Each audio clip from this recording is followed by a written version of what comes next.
Welcome everyone to the Miss Art World podcast. I am Miss Art World, Catherine, with my co-host Samuel. Hey, what's up, Art World? Samuel is so well lit right now that he looks fabulous. I'm well lit is because I just got the light that you got me for Christmas from Tyler. Oh, is that why? So I put it up because I was using the ring light, but the ring light is like on a stand and it doesn't move very well. So sounds like a product plug. It is. Brought to you by. Yeah, exactly. Well, good. I'm glad that I am responsible for your glow. Oh, thanks. And then we have a super special guest. This is actually the first guest I think that Samuel has invited to the podcast. Nice. So Cole Higgins, welcome. Thank you. I must say there wasn't much about you on your website. So yeah. I don't know too much about you. You're very mysterious. So if you could share about yourself, that would be great. Cool. Yeah, I actually have a hard time sharing about myself. It's a lot easier just to share my art. Like my Instagram personal account is just like weird drawings that I do. But yeah, I'm from Southern California. I've been an artist my whole life. I love sculpting and drawing, and I currently work as a previs artist in the video game industry, but I've directed music videos for AWOL Nation. I've done a lot. I used to be a fashion videographer. Like my art has taken me to really interesting places. So when you say a music video, what art did you use for the music video, or what was the style? So I directed and created the whole thing, and it's a mixed media. And so it's CG animation, it's live action actors that I shot on a green screen. I hired a really well-known stop motion artist to do like the monster that's in the piece. And then it's like 2D backgrounds. So it's mixed media. Okay. Yeah. And then what, if you had to pick like one, what's your favorite kind of media to work with? Yeah, I love sculpting. Like I always go back to sculpting. I think because it just feels so tactile, and it is tactile. I spend most of my time on the computer. And I always feel like sculpting, I'm able to get out like what I have in my head. Whereas drawing, sometimes it's really hard to like nail exactly what you have, inside of you. You're trying to like put it on the paper. And then everything on the computer is just, I love technology. So that part of me is really, enlivened by just like learning the new technologies and being a part of it. But yeah, I always go back to sculpting. I love sculpting. Nice. With before we get too involved in the conversation, can you share your website so Sure. people can look you up? So it's my main website for my big project that I'm working on right now is thewayageofdarkness.com. And it's kind of like my life work right now. And then I also have just colehiggins.com, which is like my more commercial work. Cole also has the Way Age of Darkness book. That's right. Thank you. You can get, and it's all of his art all the way through. Well, of course, because he did it, but but yeah. It's a very cool looking art because you have very like the Way is just looking at and going through and being lucky enough to be part of when the launch party that you did for the book. It's a very interesting style of art. So can you talk about what got you into like that style, and then what the Way is kind of about? Sure. Yeah. I think my style is like fast. So I'm not one to labor over something I'm not a what's the word, perfectionist when it comes to my art. And so I wanted to develop a style that I could do a lot of ideas in a short period of time. Like I wanted to do like 5, or I think I was up to like 3 of those drawings a week. And I had a full-time job. I always, have a full-time job and I have to do my art. So you got to pick when to do it. But yeah, that style I kind of developed, like what can I do that gets the spiritual satisfaction of what I'm looking for across, but also I want to do a lot of drawings. So I kind of landed on that pen and ink, black and white style, because color takes a long time, and pen and ink I'm really comfortable with, but color is like, I really got to sit down and think about color. So style wise, that's kind of how I ended up on that look. And I think my art, I'm able to like tap into a primitive look, which I really like. I I I want the drawings to feel like they're kind of raw and ancient, and just, I don't know, just tactile almost. But as far as the concept goes, it kind of all happened around 2016, where it just seemed like there was a lot of turmoil in the world, politically, and just, I don't know. I think in the last 10 years, we all experienced society changing. I think there's just like a lot more fear that we have now, just like globally, which is so weird to me, because you think about evolution and people, and you would hope that we could end up, like, true evolution would be like less fear, but like you look back at our our relatives 50 years ago, and like they had fear, but we have almost more like a spiritual war going on, to me, and so I've wanted to have something that would capture that. And so the Way Age of Darkness basically grew out of what I consider to be sort of a spiritual war going on. Yeah, with honestly, with like technology moving so fast, and instead of how our parents grew up, where the issues were more centraled into their community, and now we're being bombarded with issues that are on the other side of the world. Exactly. It's overwhelming, especially if you were listening to the news, or like trying to figure out what's going on in the world. You almost have to take a step back and be like, I gotta take a break. Like, I can't even look at my phone for a while. Yeah, and it permeates everything, just, and it's not to say that any of it's unfounded. It's just like, we really, like you said, with all this new technology, it's all new progressions in technology come with heavy, costs, or you lose something. And I really do feel like we've lost a lot of innocence, and we've lost just like almost the ability to wake up every day and be hopeful for where we're going as a species. Like for me, like that's a pretty heavy toll to lose for social media or whatever. Like, because we can post, like, but we're all scared to hell of, every day. Yeah. And that's obviously the generalization, but it's just kind of like how I'm looking at it. So you have in the Way, you have a cyclops that is there for the majority of the time. Is there a symbolism with the cyclops? Yeah, that's a great question. Yes, the cyclops was born out of like a inability to see both sides of things. It's almost like this all-seeing, like almost like Lord of the Rings, like the all-seeing eye. Like there's something very eerie about that, and it's like a steadfast energy that wants to manipulate and conform to its beliefs. So the cyclops to me is like, it's an inability to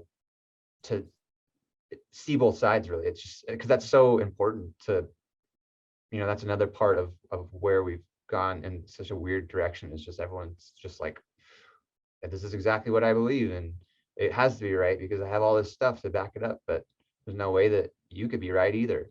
Like, we've lost all this nuance and conversation, and So yeah, the Cyclops definitely represents a lot of that. Just for someone who doesn't know, so you came out with the book first, and that Yeah. has your drawings, and Yeah. then now it's evolved to your episodes that you can watch on your website, Yes. right? Okay. And I've actually been working on this project for a long time with my dad, and he's actually currently writing like a manuscript to do a novel for The Way Age of Darkness. Oh, nice. Yeah.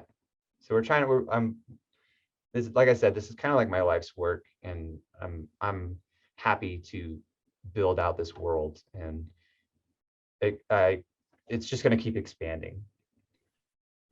Through Age of Darkness, does it follow one character, or is it a set of characters through it? Yeah, so Renard has been this character that I'm not sure how he really came about, but I had this sort of vision of an upside down crown, and Renard, as it's developing right now, Renard he's from another planet, and he arrives on this other planet through a portal, and when he arrives there, he has amnesia, and he's wearing all this like cool armor, and he's got the sword, and he has this crown with him, and he puts on the crown, but he puts it on upside down, and there's a lot of significance as to why he does that and where he came from. But in the book, there's a prophecy that says the crown that lay asunder marks the way to freedom, something like that. But like I'm working with how I call like intuitively, and sometimes you just get like visions of things, and they are kind of unmistakably important, and you might not know how to connect those puzzle pieces, but they are important. And the upside down crown was one of those like really intuitive like downloads, and it's really amazing how it's shaping up story wise. So yeah, Renard is right now the main character. Okay, and that's what the manuscript would be basically about? Yes, Renard's hero's journey. Yeah.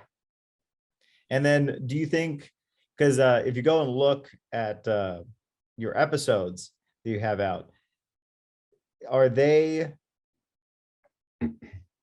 more clay based? Because I see you working a lot with clay. Yeah. Are they like, how are you doing them? That was my question. I Yeah. wanted to know, like, if you were sculpting, if like your sculpture also went into making the episodes. It does. I wanted to develop a style that like brought in that rawness that I was saying, like in the drawings, and I wanted to incorporate my sculptures. So what I'll do is I'll sculpt it and paint it, and then I take a series of photographs that like digitize the face. And so I actually use like the painted texture as the actual digital texture. And so it gets like this really interesting, tactile feel. And I love like just stuff that looks really gnarly.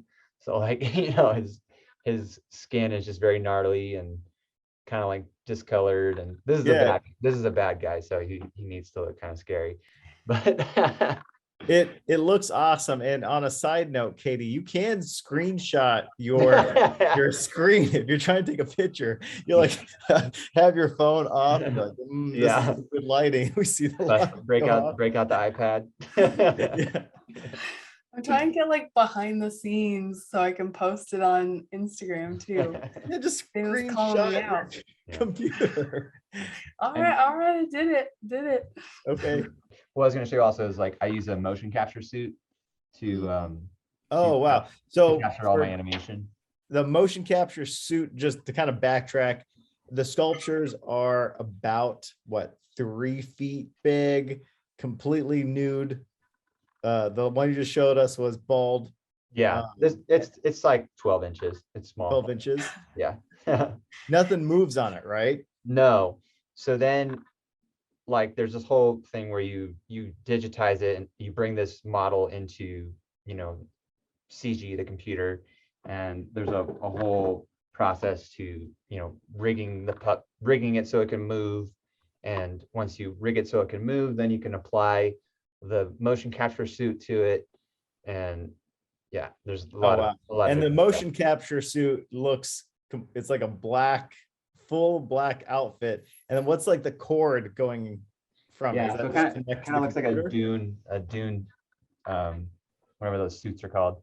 But so these cords are just like, there's actually a battery pack back here, and it also has Wi-Fi on it that connects to your computer, and there's just like cords everywhere on this thing. So Oh, wow. yeah, So then you don't technically have to have a video camera videoing you move, it's just picking up your movements, or yeah, that, which is amazing. Yes, okay. it's Is literally, you there don't need any tracking devices. All of the tracking is on the suit. Mhm. So it can literally just pump directly into your computer, and you can actually be like 100 feet away from your computer and it still tracks. Oh, wow. Can you see it? Can you put up a screen and see yourself move as that character, Oh or is yeah, that something you have to render later? yeah, no, it's all real time. So you can see yourself moving as a little mannequin character in real time. Okay. Yeah. Wow. I didn't It's even know we could do stuff like well, that. it's Especially in incredible. your own home. It seems like I keep telling people Video this. thing. We're sort of at like a renaissance of like software right now. Like I never in a million years could have done this 5 years ago. mhm. Like, but motion capture has become like available to like regular consumers. Um, Unreal Engine is this game engine that allows you to, you know, render stuff that looks like absolutely real, and it's like free software, and there's just all these like pieces of software that have aligned, and they Mhm. all play nicely with each other, and it just like allows so much freedom as an artist to tell stories, and that really has happened in the last few years. So we're like totally in a renaissance of software right now. Mhm.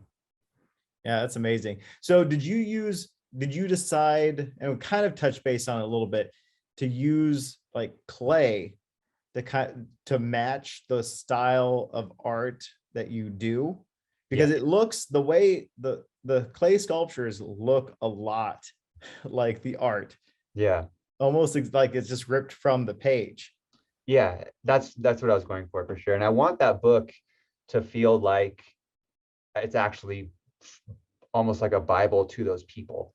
Mhm. So like now that we're in the actual world, this animated world, I want that book, like it's basically their prophecy of Renard coming. And it's sort of the world before Renard shows up. And Okay. so I want those worlds to be connected. Hmm. If you, I know this is probably way far in the advance, but let's say you had unlimited time and you Mhm. could just pump as much resources into it, would there be a second way? Because the way Age of Darkness, it almost sounds like the way is the world, Mm, and Age of Darkness is the story that's just one story in it. Do you have an right. idea for maybe another one? The way not so darkness. Yeah, that's a dark age um, of brightness. yeah. I kind of like the way Age of Darkness as like the title, and maybe it'd be like volume 1, volume 2. Mhm. Um, but as it's working out right now, it is really like one story. And I dig the way Age of Darkness. But yeah, I don't know. It's like I really am committed to this project just being like it's gonna grow to as big as it's gonna get. And like as of right now, our plans for it are pretty big. So So Cole, you work full time, because there's yeah, a lot of artists that we talk to that are just doing art, yeah, and they live in a very tiny one bedroom where you can see all of their art just piling on top of yeah, them. But you work full time, you're a brand new dad, mhm, and you're doing art. How do you structure your day to be able to get everything done? yeah. Well, so before baby came, I was waking up at 5 every morning and would work from like, I would do like some morning routine stuff, be on my computer at 6, work from 6 to like 8, and then, have breakfast and walk the dog and have some time with my wife, and then go to work at 10 and basically be done with work at 7. And, I don't like to work in the evening, so the evenings are open. But I've been on paternity leave for a while, so we'll see how it is going back to work. But I plan on just doing the same thing. I'm going to wake up at 5 and, work while everyone's asleep. And then, I only need like 2 hours every morning to myself to get enough done. And I thought you were gonna say you only need 2 hours of sleep, and I was No. like, I hate you right now. Yeah, no, It sounded like it. we go to bed early. We go to bed at like 9:30. So, waking up at 5 is not that big of a deal. Like 7 hours of sleep is great. Yeah. Yeah. I'm trying to force myself to go to bed earlier because I was one of those ever since college. Like college kind of ruins you if you stay up late. And I've been in that habit of like, oh, I at least need to stay up till 12. And Ashley's goes to bed at least 11. So I've been trying to force myself to go to bed at 11, but half the time I just lay there. Oh, like, yeah. Come on, buddy, let's go to sleep. Well, do you get like good work done at that time, or is it just kind of like? You know what? The reason I've been trying to go to, I used to be able to work at night, and that's my work schedule, how it used to go, like just power through a bunch of stuff at night. My mornings were kind of like lost to me kind of slowly getting up. And then from dating Ashley, now I can't work at night because she's done with work and, Gotta wants do the to hang mornings out or talk or things like that. Yeah, you gotta balance your relationships, and I find that like systems are the best way to, when you have a busy schedule, like just really be a systematic person. Like if you say you're gonna wake up at 5, then wake up at 5, and be on your computer for, figure out how much time you need to get a meaningful amount of work done within that time that you have. And I think, I don't know who said, like John Cleese or something said, like there's the first hour and a half of like creative time that's just like really focused, and then everything else after that is just kind of like you're screwing around. So I think that like the way a lot of people's creativity works is like there is a sweet spot to where you're actually getting like really good work done, and then you're just kind of like screwing around a little bit. It's good to know yourself.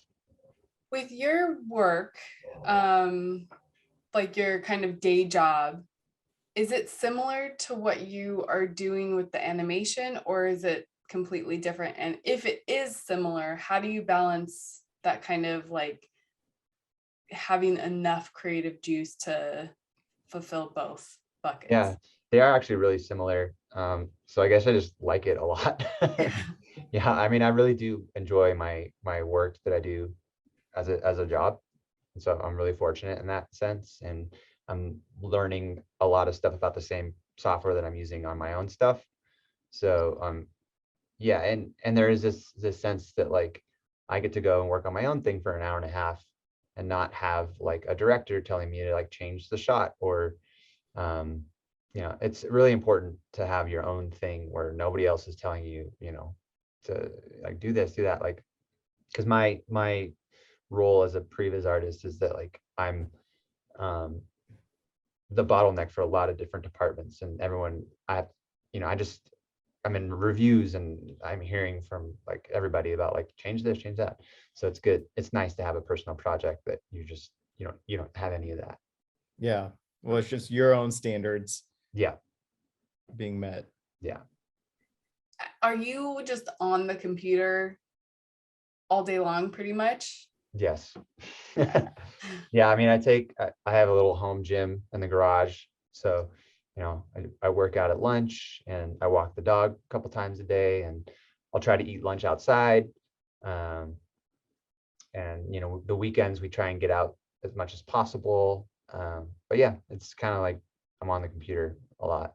And what is it, one program that you use, or do you use multiple programs? Yeah, it's multiple. The main one is Maya, Unreal, For my personal project, I use this really amazing software called Character Creator and like ZBrush, and I use Premiere and After Effects, and there's a new software called Blender that I'm really excited to learn. But yeah, like I said, they're all starting to like kind of be connected, so they all sort of speak to one another. So it's not just one program anymore. Okay. Yeah. Because you sound very structured and like not just dedicated is not the right word. Disciplined. Yeah. Have you always been a disciplined person, or is that something you've learned along the way? Yeah, I've always been a disciplined person. Like I learned, like in high school, I was really into guitar, and I just sort of dove into guitar in a very meticulous way, and like I got this thing that would actually like slow down. It was all analog. So I got this thing that would actually slow down songs, and I was really into Fish, and Trey Anastasio is an incredible guitar player, and there's this one song called "You Enjoy Myself," and it's like just 16 minutes of just like going up and down the neck of the guitar. It's just like so complicated, and I worked on learning that entire song for like months with that thing that would slow down the song. So I would listen note by note and I learned the song, and I was in a band, and we were like, we could play "You Enjoy Myself." Like it was a big deal. But yeah, I've been like really pretty regimented my whole life. It's so different because most artists, and I'm just kind of generalizing, it's hard for them to be structured. Because they feel like it takes away from this like creative process flow thing. Go ahead. I feel like that's cool, but there's also sometimes can be like stifling when you don't have any structure, because then you're just like, well, I could do anything. So what is anything? Like, what am I even trying to do? And I've gotten to a point with my art where it's not like how I'm feeling in that moment. It's more like about the story that I'm trying to tell. So, that requires a lot of structure and planning. And so that's just me though. Like art is everything. So oh yeah, it could be anything. So with the story process, has your dad been involved since the beginning, or did you kind of write the story of the original printed book first and then he's kind of come on board after things? Yeah, so he's like been a really big source of inspiration for me, and his outlook on life and like the stuff that he's learned has definitely started way before I even started this project. We're both super interested in like old Sumerian culture, and sort of, I don't know if you know, like the Anunnaki and like the Nephilim, and it's it's all this history that basically says that people were created by aliens. And we just like geek out about it. We're like, it's probably not real, but if it's whatever it is, it's a really amazing story. And so some of that is in this story, and yeah, he's just like been a source of inspiration for me for a long time. He's a really creative person, and so we've been. Is it a book, or is it a whole religion that's based off of it? The Sumerians? Yeah. Well, the Sumerians are one of the oldest cultures in history to have written text. And there's tablets upon tablets of the Sumerian language explaining these events that are sort of their Bible. And a lot of biblical stories are from Sumerian texts, like the flood. And yeah, it's like it's like literally just like their history written on tablets, and it says that they were seeded by aliens, and they were like sky people that came down, and it's just like really trippy stuff. Oh, wow. It's more than, I think it's like 4,000 years old, and you're like, damn, that's pretty imaginative, like back then. And it's really fun to think about, like, if there's any seed of this that is like true, like that's crazy, Mhm. like I love to think that maybe we don't know everything about our history, and Oh, we know very little. yeah. It's crazy how much man has been here and how much is written. Hmm. And Yeah, even totally. being written isn't true. It's more of a what people want to write about kind of Right. thing Yeah, like too. who wrote it, and Mhm. yeah. Yeah, it's nuts. Yeah. I feel like I'll have to get you to text me the name of that because I would love to listen to like a crazy podcast that just kind of does a deep dive into it. Oh, there's tons. Yeah. Um, the book that Samuel has, is that available for Yeah, purchase? it's on Amazon. Okay. Yeah. I think the hardcovers are like out of print. There's like a couple left, but you can get the soft cover for like $10. Hmm. Yeah. But yeah, it's on Amazon. Just look at the Way Age of Darkness on Amazon. It'll come right up. The Was last question on my end, Katie, and then you could say, was printing the book through Amazon hard, or did you have someone else do it? Because I know the printing, the way to make a book can be difficult sometimes through Amazon because of the limited ability. Yeah. It was not hard. I hired a publishing company to help me. Um, it wasn't super expensive. Um, but what they were great at is like helping me with my copy. And something they did was reach out to book reviewers, and they were very like had really tight systems as to how many people they would reach out to. And I was able to get some nice traffic and some nice buzz with my book launch, and some nice reviews. And it is a hustle in that sense that, like, yes, it's easy to just self-publish. You can just basically upload a document to, it's called KDP, which is on Amazon. You can upload your document and pay a few $100 to put it into print, and then you have a book. But I think the hard part, and this is the hard part with every part of like being an artist, is you have to market. And it's like a totally different mindset that you have to switch into. And like I said, going with that publishing company was great. Um, but yeah, it's like the hardest part of it is just getting it out there so people actually buy it and read it. Mm-hmm. you know No, the marketing's difficult. It's so hard. yeah, it really is. It's a entirely different way, and it almost, if you're, since you're a person that doesn't like really talking about themselves, then that makes marketing even harder because it's, Mhm. you do have to be like, hey, look at me, buy this, come on, Right. don't you want to Yeah. buy it? And you want to start like way before your launch. Mhm. And that's, I mean, I thought the book launch that I had for the Wage of Darkness was one of my most successful um, periods of like getting my work out to the public.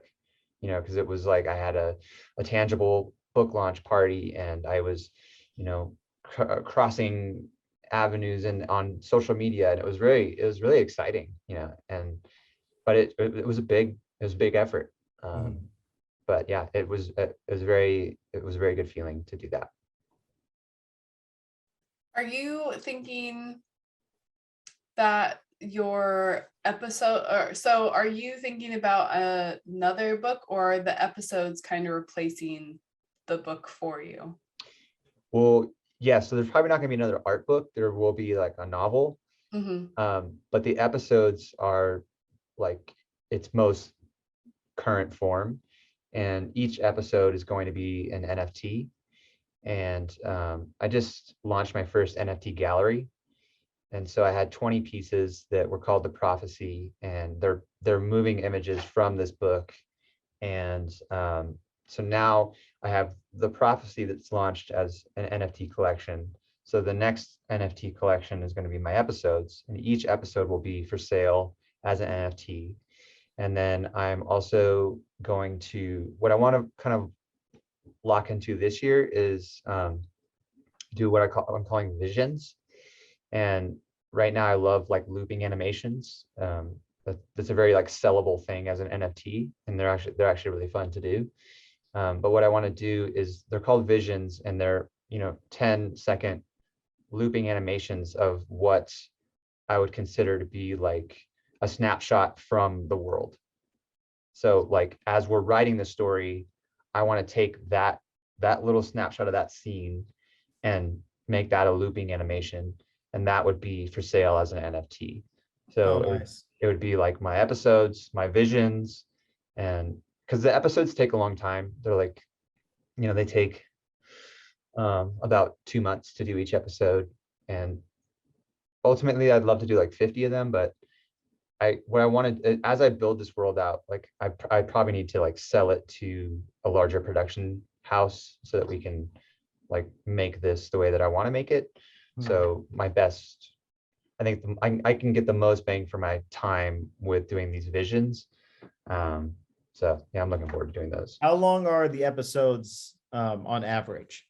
They're about 2 minutes. Oh, wait, 2 minutes. And then for an NFT, to make an NFT, can it be 2 minutes long, or is there a certain like amount? That's a good question, because right now the file size that you can make as an NFT is quite small. It's like 100 megabytes. So I know that is just right around the corner, like larger file sized NFTs. But right now I was thinking about just downsizing the videos so that they're like 1K. Right now they're 4K videos and they're quite large. But what you can do is you can downscale it so that it's 100K, and then you can have a downloadable asset along with the purchase. So you could have the 4K version as a downloadable asset. But it's going to change. Like video NFTs, people really want to make those. But 100 megabytes is nothing for a video. That's like a 1 minute 2K video. So, yeah. So it's definitely a problem people are working on. Because we've talked about NFTs several times, just because it's such a new concept for art. And a lot of artists hate it, or some artists are trying to get into it. It's very split down the middle. So yeah, I would say it's exactly like the current art world. It's just digital. Like who's putting value onto any kind of art? You can walk into any art gallery and be like, why is this worth $1 million? And it's the same exact thing now with NFTs. It's just like it's not really up to you to decide. If you think it's not worth it, that's fine. Somebody else just paid $1 million for that. Yeah. So, and they maybe turned it around for $2 million. So that who's the smarter person? Yeah, exactly. Yeah. So I think you need to have an open mind kind of moving into this new crypto space, because it's not going anywhere and it's fun. It's really exciting. It's also a renaissance of art. Awesome. Yeah. Katie, you want to let Cole get back onto his day? And are you telling me that we should wrap this up? I'm telling you we should do plugs, because last time I'm telling you to pull up the file that says plugs and then read it. Okay, great. I always plug after everyone plugs. So you plug, everybody plugs. Everybody plugs. Cole, go first. Tell us again the website, both websites, where they can find The Way, Age of Darkness, the book, and anything else you'd like to plug. Sure. So ColeHiggins.com, that's easy. And then thewayageofdarkness.com. And you can find me on Twitter at Cole A. Higgins. You can find me on Instagram at The Way Comic. And you can find my book on Amazon just search The Way, Age of Darkness. Awesome. The only thing I got going is I will be doing a showcase for stand-up at Westside Theaters in Santa Monica. That will be February 20th at 8 o'clock if you're interested in coming. Other than that, just the regular Cooksy swim. If you're interested in teaching your own child how to swim, or the ebook that will be coming out within the next couple days. Nice. Actually, probably when this airs, the ebook will be out, and that's will be free on Amazon. You just download it and read it, and eventually the series that will be like a web series to actually teach your child how to swim, where you can see it instead of having to read it, will be coming out later on this year. Awesome. I'll need that. And with Samuel's show that's coming up, you have to buy tickets ahead of time. So I will share that link. It's also on Samuel's Instagram bio. He has the link listed. So if you're interested in going, make sure you buy your ticket ahead of time. And I think they're $10. Yeah, and honestly don't think buying the ticket will help me in any way. I'm just performing on a showcase. So if you want to see me, come, but don't think the ticket buying is helping me get rich, because it doesn't even come to me whatsoever.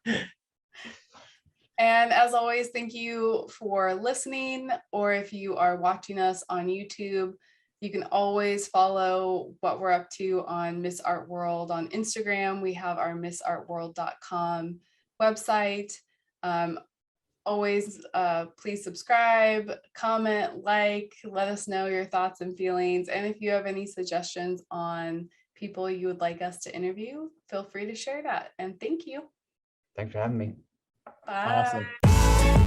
Awesome.